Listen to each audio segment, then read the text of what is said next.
Hello guys, welcome to my page Yash মেলোডিয়া।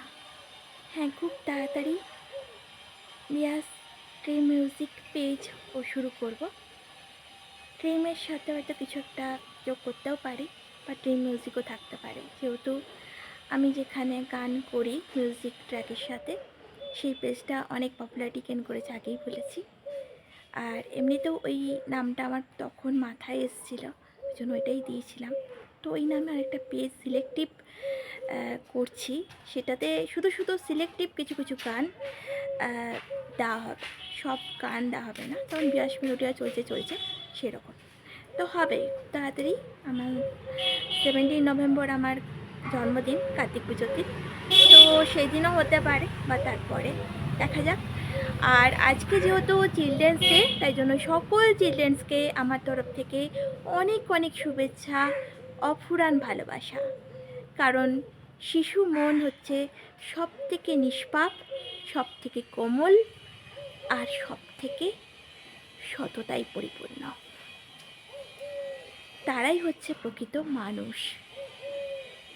তারা বলা হয় তাদেরকে যে বড় হয়ে ভালো মানুষ হও, বড় মানুষ হও, কিন্তু যখন তারা শিশু থাকে তখনই কিন্তু তারা প্রকৃত মানুষ।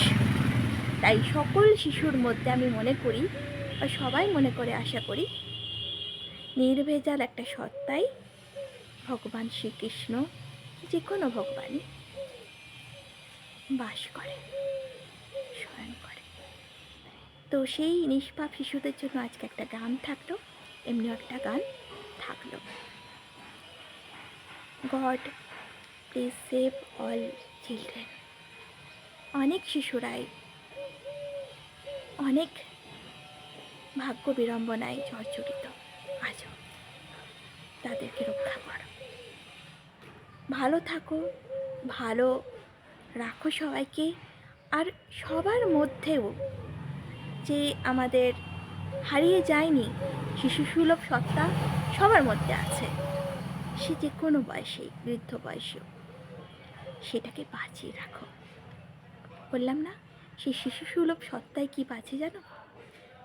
নিষ্পাপ একটা মন, সরলতা, যেখানে সততা বিরাজ করে, আর সততাই বিবেক, চেতনা, বুদ্ধি দেবে। এত জীবনে আমরা যে ধাপে চলে গেছি, সেখানে এত হিংস্রতা, এত অমানবিকতা দেখা যায়, পাশবিকতা দেখা যায়। সেখানে আমাদের এই শিশু সুলভ সত্তাকে বাঁচিয়ে রাখা খুব দরকার, নিজেদের ভালোর জন্য এবং অপরের ভালোর জন্য। তাই জন্য যতই দ্রুতগামী জীবন হোক,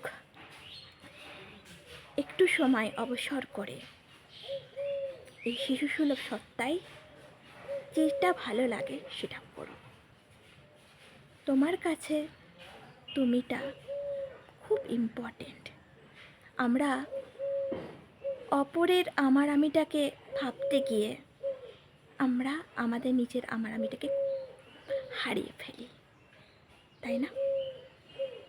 সবাইকে ভালো রাখো, সবার যত্ন নাও, খেয়াল রাখো, কিন্তু নিজের আমার আমিটাকে খুব যত্ন করে রেখো। মনে রাখবে, দিনের শেষে গল্পের শুরু তুমি, দিনের শেষে গল্পের শিশু তুমি। নমস্কার।